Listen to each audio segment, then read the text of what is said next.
ఎంతమంది లబ్ధిదారులకు ఇందిరమ్మ ఇళ్లను శాంక్షన్ చేశారు? మొత్తం 4500 వరకు మీకు ప్రత్యేకంగా 1000 ఇల్లు అదనపుకు వచ్చినట్టున్నాయి. అన్ని కూడా గ్రౌండ్ స్థాయిలకు చేరినాయా? దాదాపు 3500 ఇందిరమ్మ ఇల్లులు మన మహబూబాద్ నియోజకవర్గానికి శాంక్షన్ అయింది.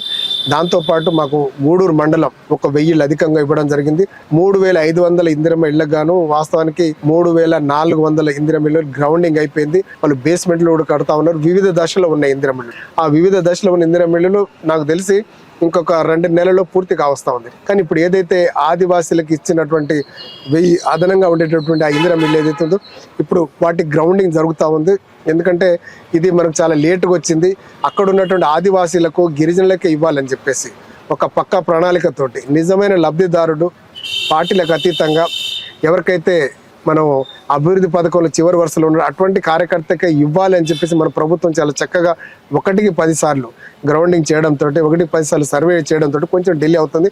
అయినా కూడా ఇంకొక నెల రోజుల లోపే వాస్తవానికి 6 నెలల లోపు ఈ ఇళ్ళని పూర్తవుతాయి.